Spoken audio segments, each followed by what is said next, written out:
What is going on, everybody? It's Food for Thought. We're coming up on week 12. I am Chief, and Justin Carlucci is on a slight vacation, was out at King of the Beach this week. Congrats to him for making it to the finals.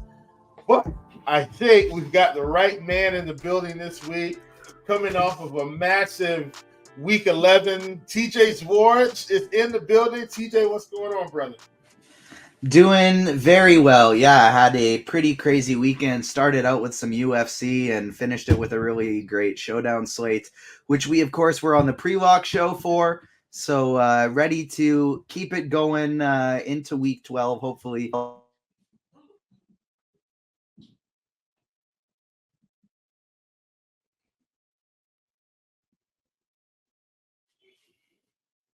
Ladies and gentlemen, TJ's having some technical difficulties. His pet wants to interrupt his audio today, and I'm so disappointed in his cat because this is TJ's moment. Massive tournament week, and the cat's like, "Stop bragging, TJ." Shadow said, "This is my week. It doesn't matter if you made some money. This is mine." He just walked in and unplugged my microphone. It was really great week. Started off with some UFC, and I'm producing the show Saturday. Liam and Mike are on the UFC show, and Mike's got 5 conviction plays in lineup HQ. I plug them all in. And then Liam had one underdog that he really liked, and he ended up only being 5% owned, and he got a first round knockout. And so took down about $3K on a $30 entry fee. And so I added a few more lineups into my cash team for the main slate on DraftKings, and one of them was a $10 winner take all. And I managed to hold on to first place in that one. So at a big main slate, decided to double down a little bit on the showdown, go a little bit bigger, and took down the 444 for 25K. Ended up in about a 40K weekend. And so really excited about that one. Felt overdue and ready to hopefully keep it going, turn it into a hot streak. I was looking at my RotoGrinders results, and this was basically exactly 2 years ago that I had my last really big one. I went crazy for a couple months. So hopefully now we can keep that going again. Yeah, for sure. And I can't stress to everyone enough, TJ, and you know, this is me and you patting ourselves on the back. I think if people have been following the Showdown Sunday, we've had you on the right track pretty much every week. Like, and yeah, you know, TJ got a little spicy last week with Ty Chandler, and obviously that paid off. But my point is, like, if they've just been following the system, like we've had them in a pretty good situation. Once again, not to take away from TJ's massive week, man. Just congrats, and so glad you're here with the company and we're able to have that. I mean, you know, listen, 40K in a weekend. Some people might not think so. We've done it before, but that's still 40K in a weekend is still always life-changing money. That's somebody's salary for the year. And we got to pay taxes. So, but my point is, not me. Not me in Canada. I forgot. Listen. So the first time I realized this, I think it was our kitty, if I'm not mistaken. I think he's in Canada. And we were at the FanDuel NBA Live final. And I think he came in first or second. And we were all on the van on the way back to the hotel after the championship.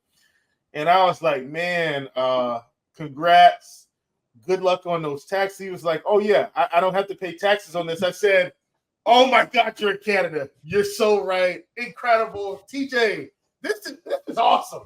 This is awesome.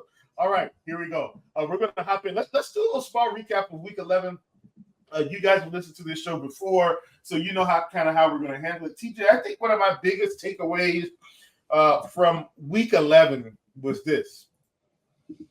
I think and I mean this wholeheartedly, I might trust the Detroit Lions more than most teams in the NFC, maybe outside of the Eagles. I think I trust them more than the 49ers. Here's why, TJ. I know this sounds crazy. I feel like the Lions have a certain way they want to play. We know exactly how they're going to play. And even if guys are out, Jared Goff is seemingly going to have the same style of gameplay. Here's why I'm saying that. When I looked at the 49ers without Deebo Samuel, Brock Purdy did not look like the same quarterback. Now, once again, I do understand when injuries occur at the wrong positions, like it could really hurt you, because Trent Williams was out as well, which is one of his best offensive linemen. Don't get me wrong. So I understand that. But my point is, I had the Lions dead, right? The Lions were at home. But my point is, they found a way to come back and win this football game, and everything isn't going to go right for you every week.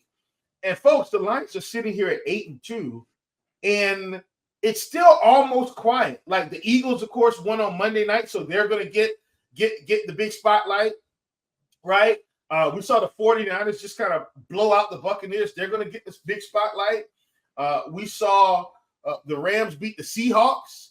And so even though the Lions won, even in the media, I still haven't seen a whole lot of talk about them coming back when they were like dead to rights in the fourth quarter. If they're going to pull off wins like this is now they're not only a splash team to me, TJ, they're a gutsy football team. We already know that Dan Campbell's going to get aggressive on fourth down. You know, he's got the pulse of this team. If he feels like he needs to pull a rabbit out of the hat in special teams, he will do that. But when your team's down in the fourth quarter, pretty much 2 scores, and you got to come back and win it, and you do it even though it's against the Bears, I don't care. I'm starting to trust the Lions a little bit here. I'm starting to feel like this could be a Cinderella Super Bowl contender. What say you? I need to see them do it against a better team first. I don't disagree with you that they're in the conversation. Obviously, 8-2 speaks for itself. But I think I need to see them do it against a few better teams first. They've had some decent wins this year. This one they got an ugly one, but it counts all the same. And so right. It was the Bears, it was at home, and they barely got it. So when you look at it, the scope of the full game, it looks pretty gross. You look at it through the scope of they played terrible and then they came out within the fourth quarter, it looks a little bit better. And so I think before I'm a full believer, I need to see them do it up against some better teams as well. But I don't disagree with you that they're definitely in that conversation. Yeah, I'm pretty impressed with the Lions right now. Obviously, they get the Packers on Thursday for Thanksgiving. I'm expecting them to win that game. My point is, and this will be my last thing about the Lions, like when I look at this team, TJ, so it's like, okay, where are the gaps? Where are the holes? They do have some holes, don't get me wrong. Like they could probably be a little better on defense. They've had some injuries early, right? But when I look at their season, so they started out, they beat the Chiefs, right? They lost to the Seahawks in overtime, and I watched that game. That's a game they should have won. They lost in overtime. No problem. What did they do after that, TJ? They just come back and win. They beat the Falcons. They beat the Packers. They beat the Panthers. They beat the Buccaneers. They got a thrashing against the Ravens. They come back. They beat the Raiders. They beat the Chargers in a big-time, explosive offensive win. Then they come and they beat the Bears. And then if you look down the stretch here, the big one for me and for them is honestly it's the Cowboys on December 30th. And they're on the road. I don't think they have to win that game, TJ. I just think it needs to be close. If they lose 31-28, 24-21, 24-20, and they play well, and it's just that maybe Dak gets the ball at the end of the game and makes a game-winning drive or something, I think we're going to feel way better about this Lions football team going into the playoffs because, as we know, for whatever reason, Dallas tends to have meltdowns in the playoffs. I don't know what's going on with the team. Maybe they don't have it this year. My point is their schedule has also seemingly set them up for success. And if they can cruise into this Dallas game, I think they got a real shot here. If they beat the Dallas Cowboys, they're going to have home field advantage, I think, for 2 games, if I'm not mistaken. 2, I think they'll have home. I think they'll have a bye and then a home game and maybe another home game if Dallas has got to come to town. We'll see how that shakes out. But I think the Detroit Lions are for real. They're now my dark horse sleeper for the Super Bowl, and I mean that wholeheartedly. They're a dark horse sleeper for me. All right, TJ. What's your recap of the week? Yeah, it was a pretty good week for the Blitz projection system. I'll tell you that. So, like, you and I are both on that show for Saturday. You as a co-host, me as a producer, and it was lights out. I feel like the things I got wrong were because I went against the Blitz a little bit. And so Cash Team went absolutely bonkers for me this week. I think it put up 197 points. And then a few of my tournament stands didn't go quite as planned. I was a little underweight on Brock Purdy, and Brock Purdy ended up being optimal. He absolutely smashed Trevor Lawrence, another guy who going up against that Tennessee pass funnel defense, had a great week as well. And so it was a pretty good, exciting week for fantasy. We saw some higher scores than we had been seeing in the last few weeks. Receivers absolutely went off. Calvin Ridley, Tank Dell, so many others. And so it was an exciting, high-scoring week. We hadn't seen many of those, like, nearing 30-point games for QBs with their stacks actually working out in a few weeks, I feel like. And it worked out this week. Yeah, absolutely. And that's another thing too, TJ. Man, it's not just the shows I'm on, because obviously Squirrel is on shows, and JM to Win is one of my favorites in terms of long term. He's a guy that just really helped me jumpstart my fantasy career in terms of thought process. So there's a lot of shows out there that you can watch on RotoGrinders, Pick Six Show. I mean, just so many things. But TJ, if you've got the Blitz and you've been following what we've been talking about all season, every week we've been giving you the goods. And so, I think, once again, just to back up your point, Blitz has been doing well. It's been putting you on the right games, whether or not you decide to attack it or not. There we have it. TJ, this is my flop of the week, okay? Flop of the week. You probably know where I'm going. What in the world is happening in Washington? How in the world was Tommy DeVito able to walk into this stadium and come out victorious? This was a disaster for the Washington Commanders this week. I mean, I don't think there's any other way to slice it. Once again, I'm going to repeat what I said. Tommy DeVito walked into this stadium, no hot water, couldn't even take a shower, and sliced up this Washington Commanders defense. Now, look, we know that the Commanders have been really giving it up through the air anyway, the number one receivers, but we don't expect this from Tommy DeVito. Tommy freaking DeVito of the New York Giants. And TJ, we've heard about this on the media. Ron Rivera is as good as gone this year. This is it. There's no more chances with Washington for Ron Rivera. He's out of there. I think this season's done. Just start losing games now. No need to keep winning. You only if you win games, you're only going to make your draft position worse. I was shocked, TJ. Okay, let me say this. I was shocked at how they lost. Tommy DeVito carved this team up. They lost 31-19. Like, that's kind of a bludgeoning in the NFL. What say ye, sir? I actually feel like I'll have maybe more to say about this one when we get to the look ahead section, because to me, what this tells me the most is Washington, Philadelphia, Tennessee, and Tampa Bay are the four teams you want to just play quarterbacks and receivers against them every single week. They just give up insane amounts of fantasy points. Mahomes didn't really do it that much last night. He still had a good game, but he didn't do it much last night. But why? Wind blowing, rain, and so many drops. He was legit. So many drops. Valdez-Scantling doesn't drop that 60-yard touchdown, and they don't have 7 or 8 drops in that game like they do, and he probably has 300-plus yards and 3 touchdowns. So those 4 teams are the ones I want to be targeting every single week. And Washington is now looking like the best one to target of all of them, because they've been a terrible defense all year long. It blew my mind. Snug is gone. And now Chase Young is gone, and Sweat is gone, and Sweat's gone. Yeah, this defense is horrific. They're the worst defense in the NFL now, and I think we're going to want to be making sure we target them every single week. And now we got them on Thanksgiving on a short slate this week. Okay, here's my last. These are going to be my last two. The Ravens did win on Thursday night for what it's worth. The Browns squeak out one against the Steelers with Thompson Robinson. These two teams are now the cream of the crop in the AFC North. TJ, who do you think comes out of this division with where we sit? As of right now in this division, the Browns were my team earlier this season, but at this point, and it's kind of a catch-22, the Ravens have the best quarterback in this division now. I expect them to win this division easily. How are you feeling about it?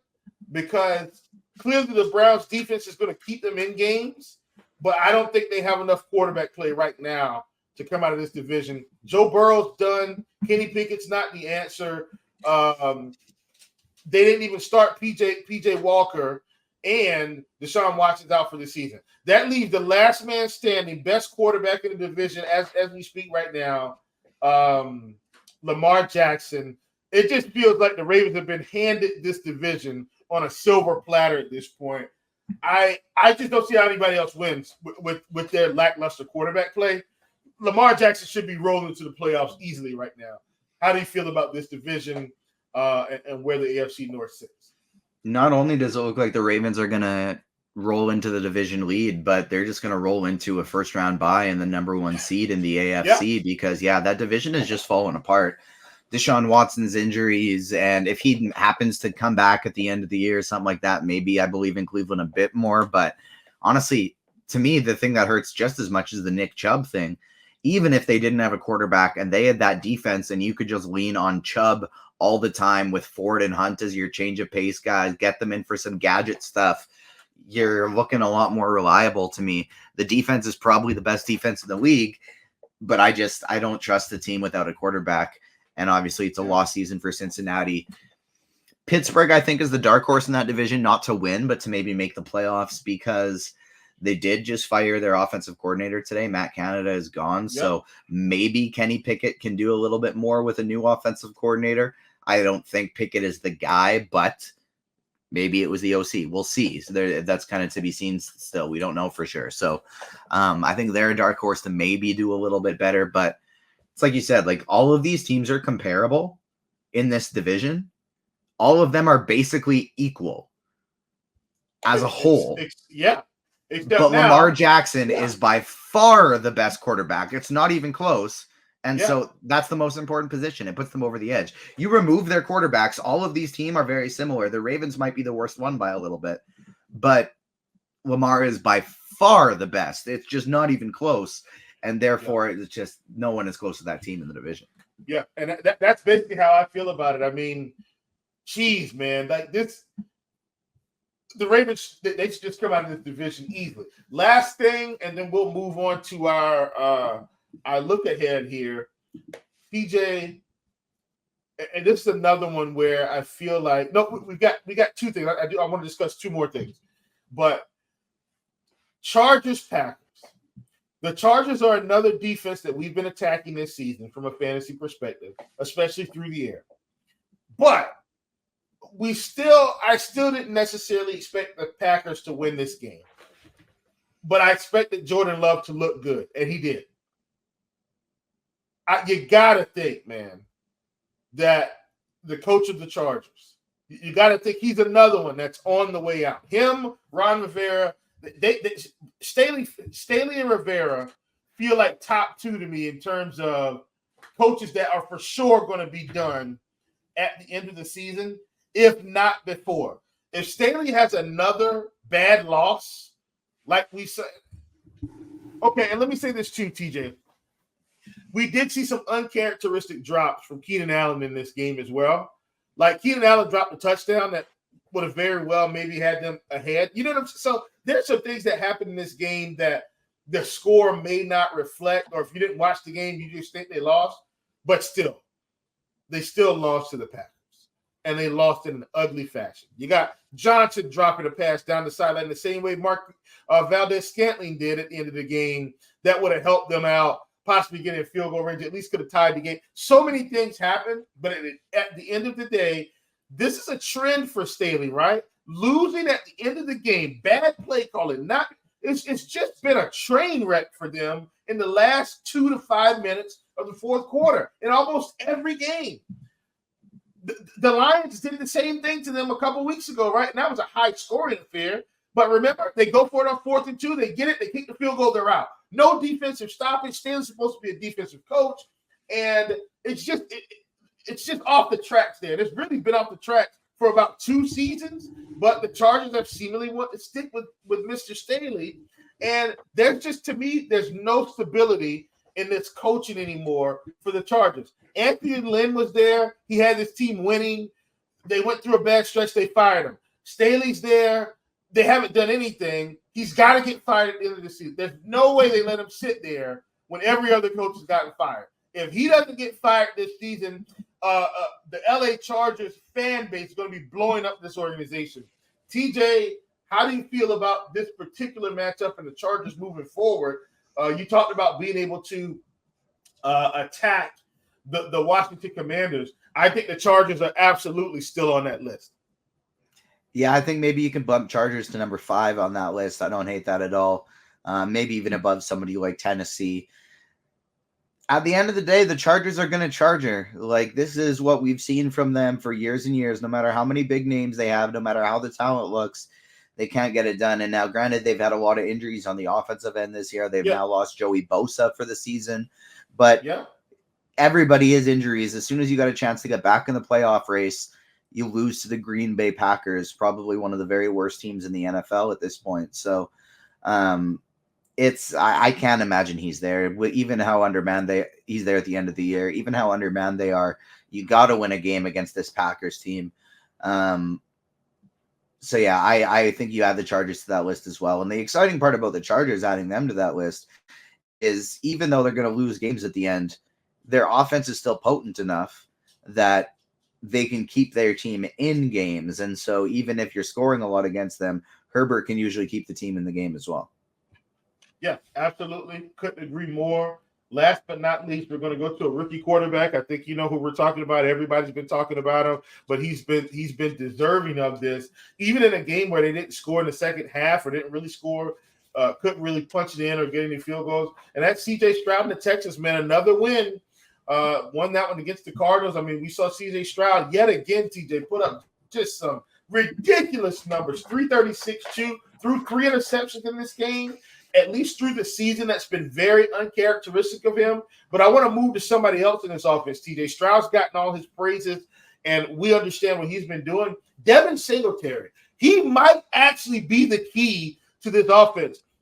They have not been able to run the football with Dameon Pierce all year as the bell cow. Dameon Pierce not playing could have been a blessing in disguise for this team, as Devin Singletary now, and TJ, I've said this before, this looks like the Devin Singletary from Florida Atlantic. For those of you that did not watch Devin Singletary in college, this was a regular occurrence, right? In college, this man was running wild, TJ. And so now in the pros, we've seen him get locked into this role with Dameon Pierce on the sidelines, and we're seeing 100-plus games and catching passes.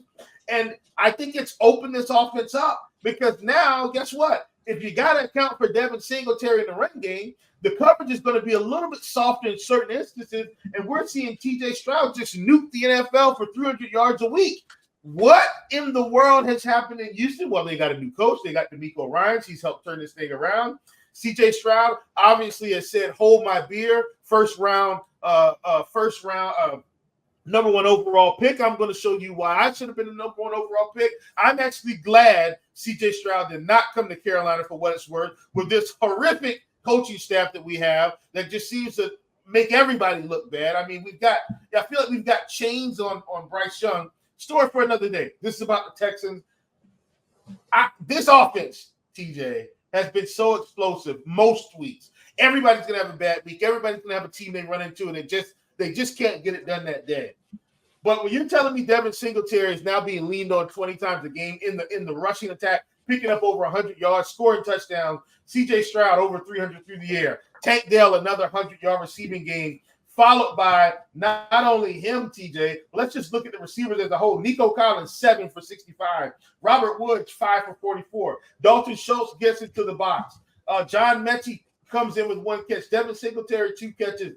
I mean, it's a barrage of ways that they're winning these games. He's not getting locked in. I think Tank Dell is his number 1, but that doesn't mean Tank's going to get every play. Once again, Texas did not have a great second half, but CJ still pushed the envelope here. And this is looking like a team that may get into the playoffs, TJ, may get into the playoffs. They're not going to a Super Bowl this year, okay? But what have they done? They've established an identity. They've established a culture. And now, TJ, when you got free agents that may want to go somewhere, that a team that may have the money to pay, they may actually consider the Houston Texans. What happens, TJ, if a guy like Stephon Diggs, who's very unhappy in Buffalo, says, you know what? I'm going to go on out to the Texans with a young quarterback, a young team, a young coach, an up-and-coming defense. What happens if a guy like him decides to take the plunge? Like, yeah, it's going to hurt some guys. Like, I don't think he'll do it because I think they got a young receiver in Tank Dell. But, hey, the more weapons, the merrier. I'm just saying this could end up being a destination that people are excited to go to now because of the culture. Like what I've seen from Stroud, winning football. How are you feeling about the Texans? Yeah, I couldn't agree more. And they have so this week they have a really big divisional matchup with Jacksonville. And I think that's going to be telling for it's at home. They're a 1-point favorite, Jacksonville is actually a 1-point favorite. So they're a 1-point underdog at home. And they've already beat Jacksonville this year. Yeah, you win this game at home and when you're in the thick of the playoff hunt. I think that is very telling for what you're made of. Now, regardless, even if they lose this game, I think the Texans are making the playoffs because you look ahead, they got the Broncos the week after. They got the Jets the week after that. The Broncos are a trap game right now, to me. Fair. But, like, games you should win. They got the Broncos, then they got the Jets, then they got Tennessee the week after that. And then who's coming up in week 16 for them? Why can't I find Houston? I don't know. Oh, the Browns. So that'll be a tough matchup. But then it's the Titans again. And in week 18, they close out against the Colts. So a lot of divisional games, but there's really only one in there that you view as like, they're probably going to be the underdogs. They're probably going to be favored in most of those games. And so I do think the Houston Texans are going to make the playoffs this year. I believe in C.J. Stroud. He looks really, really good. Even on those interceptions, he didn't look bad. They were all just really great interceptions. The one hit Robert Woods bounced up in the air, and then Arizona caught it. It wasn't his fault. One of them was a bit of a misread, but a guy makes a beautiful interception on a jump ball in the end zone. And then the third one, again, he threw it off of his back foot a little bit, so it didn't have the juice. But a guy made a beautiful undercutting interception, and while he was getting pressured, so it's like it very easily could have been one interception instead of 3, and he still looked really strong. So I'm all aboard the CJ Stroud train. I'm a believer. Yeah, for sure. And listen, guess what? I thought we were about to move, but that's the beauty of this show, man. It's organic, and we just kind of go with the flow a little bit. Do have an outline, but we leave a little room for imagination. And here's my imagination flowing here. Because we brought this up, they've got a matchup with Denver. Don't look now, TJ, as we have written this Denver team off. They got blown out by the Miami Dolphins. I think we thought this team was going to be the worst in the league. And all of a sudden, TJ, they've been turning it around week to week to week to week. And they get out of Denver at home with the win against the Vikings. This team is now at 500. TJ, they are in the hunt. Let's look at who they have coming up, because I think this is an important topic. 5-5. This week they have the Browns. They're at home. I'm not going to write them off with this game, TJ. Here's why. if you're asking me right now who has the better quarterback, it's absolutely Denver. Now, here's the other thing. As much as we talked about this Browns defense, the Broncos defense has been improving.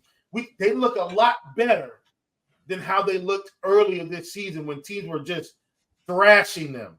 Something's clicked in this locker room. Something's clicked with the coaching staff. Like, we don't even hear talks of Russell Wilson being forced out of the building anymore. Like, you're seeing him and Cortland Sutton and the team. Like, they've got some charisma. They've got some swag happening. They've got some connection, I think, happening in the locker room. I think in some way, shape, or form, Sean Payton has got this team to believe in the locker room. TJ, bold call this week. Broncos beat the Browns. I like it. I like that quite a bit today. I think it's going to be a low-scoring game with that Browns defense. Broncos defense has been playing a lot better.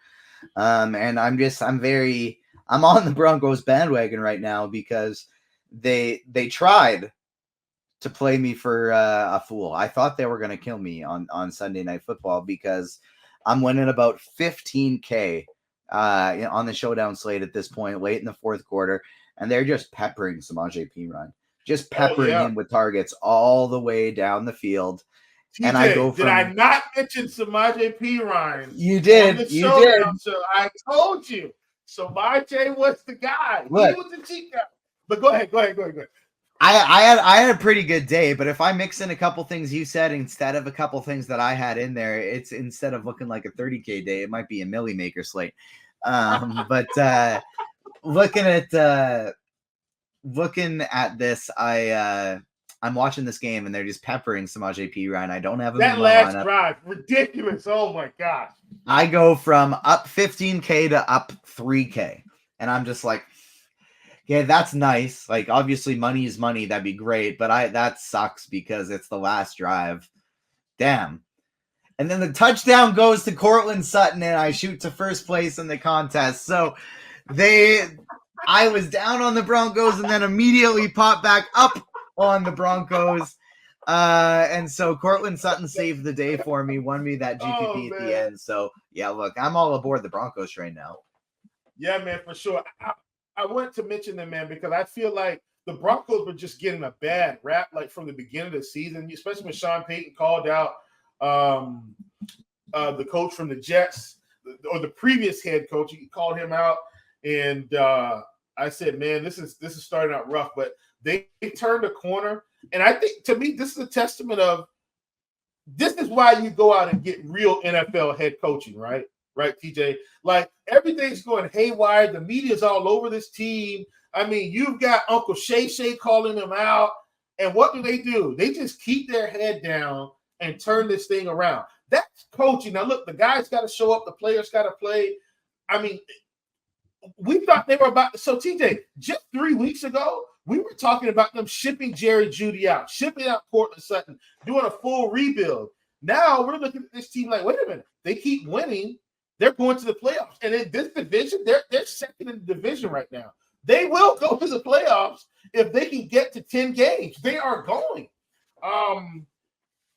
This is incredible. So I like what I'm seeing here, and hopefully this goes well. All right, so let's get into our look ahead. I'm going to let you pick it up because you said you kind of want to talk about a couple teams and look ahead, and one of those, man, let's just talk about the Thursday slate. We've got Packers, Lions, Commanders, Cowboys, 49ers, Seahawks. That's going to be a big one. Not the 49ers, Seahawks, but I'm saying the Thursday Thanksgiving slate. That's usually this is probably one of the biggest off-script slates we have of the season. Everybody looks forward to this one. TJ, how are we feeling about Thursday? I'm excited about Thursday because I think we're potentially going to have some value with Kenneth Walker. I think likely going to miss this one on a short turnaround. He left that game early. They said he's likely not going to get put on the IR, but he is like, I'm expecting Kenneth Walker to be out on Thursday. So that gives us a cheap Zach Charbonnet. We're not going to have Aaron Jones most likely. So that's going to give us a cheap AJ Dillon. And so a lot of things shaping up for some interesting plays here.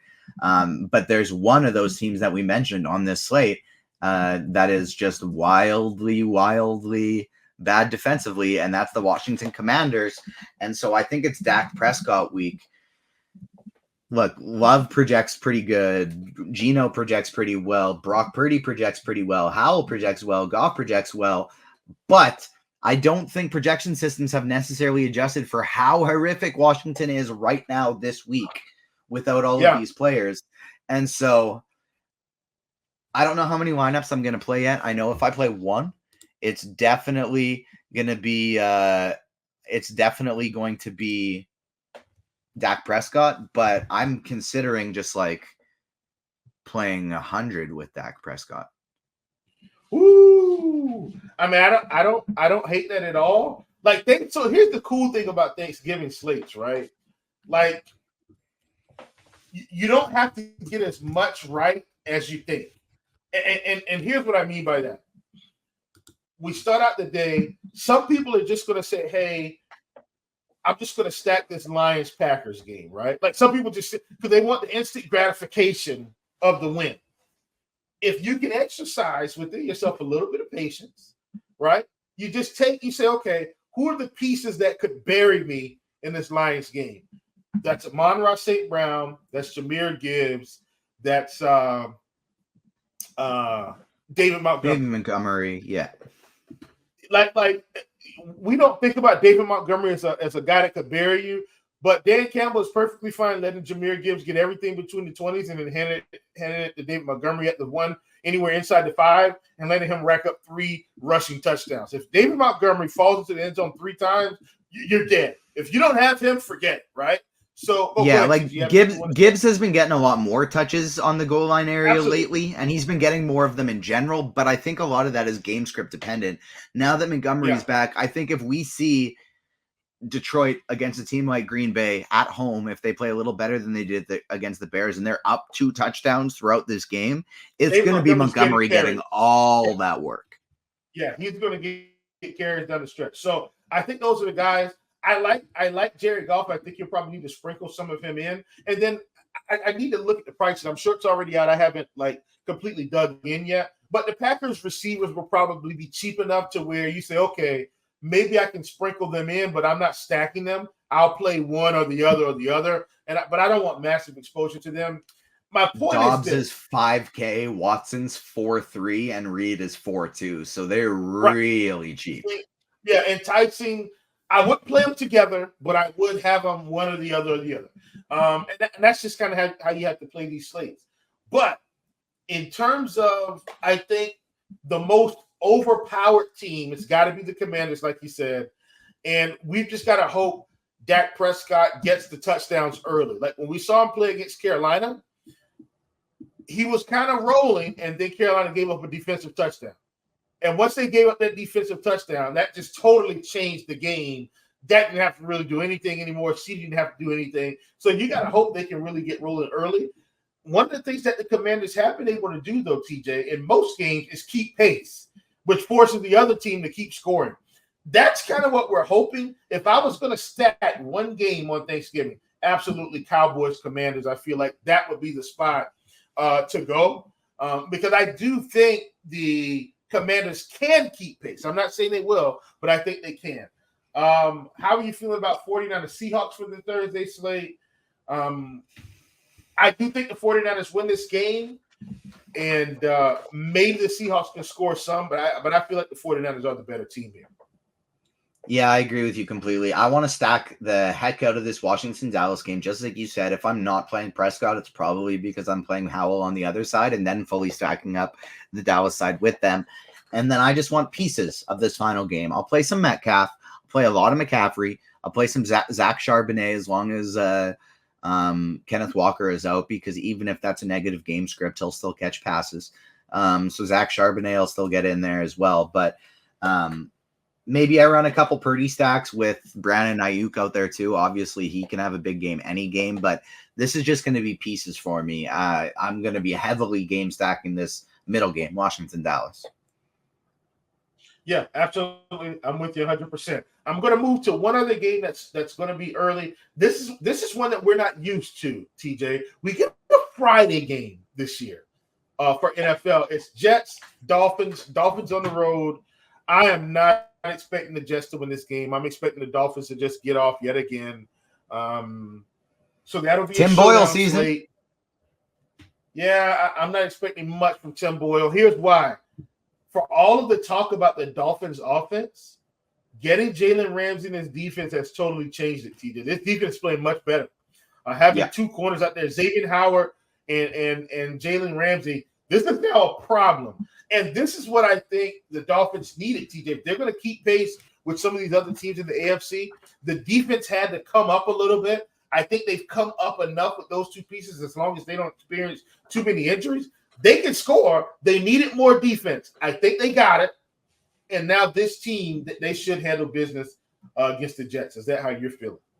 100%. Yeah, I think they're going to take care of business quite easily.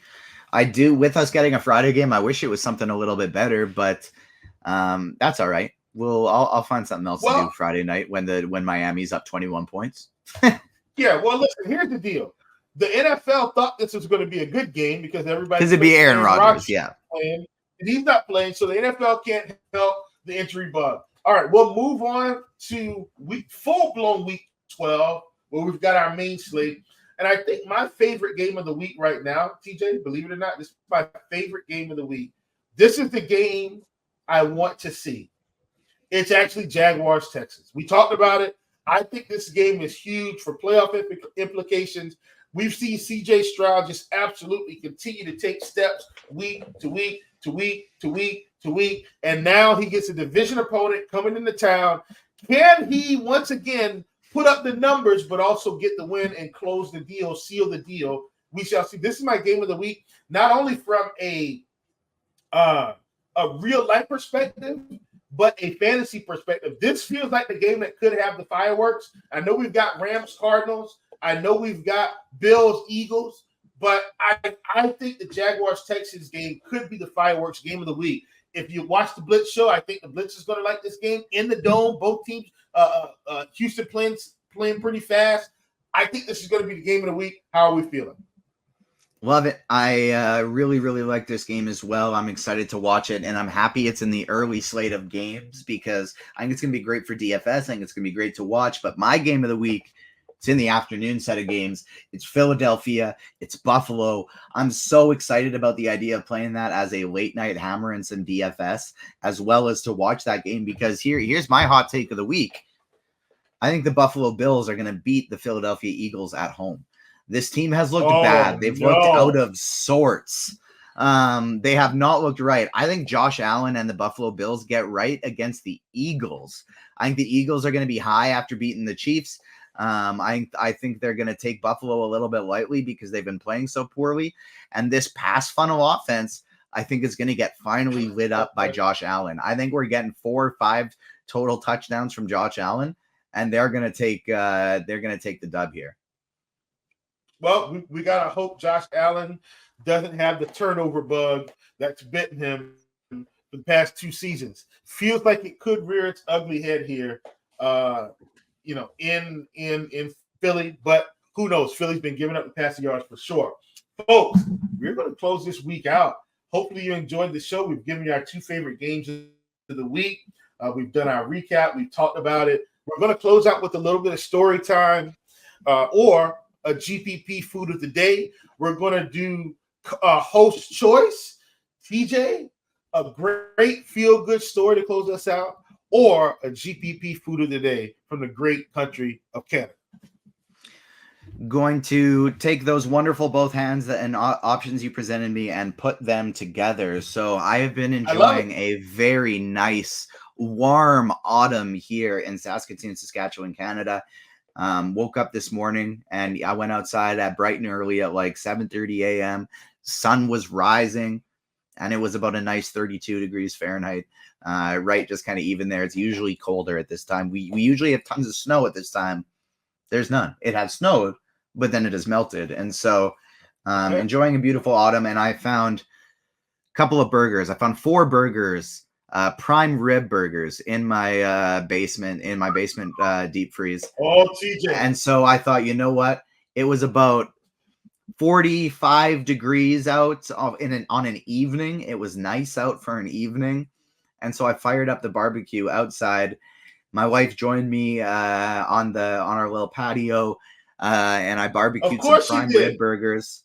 Prime rib burgers. Put the buns on the top of the grill, and so they got nice and toasted. Melted some cheese onto them, spiced them up with some Montreal steak spice on my prime rib burgers. From McCormick, delicious. by McCormick. Yes. McCormick makes the Montreal steak seasoning. Love that seasoning, TJ. Good stuff. And listen, I'm sure your wife was very excited to come outside and eat one of those burgers with you.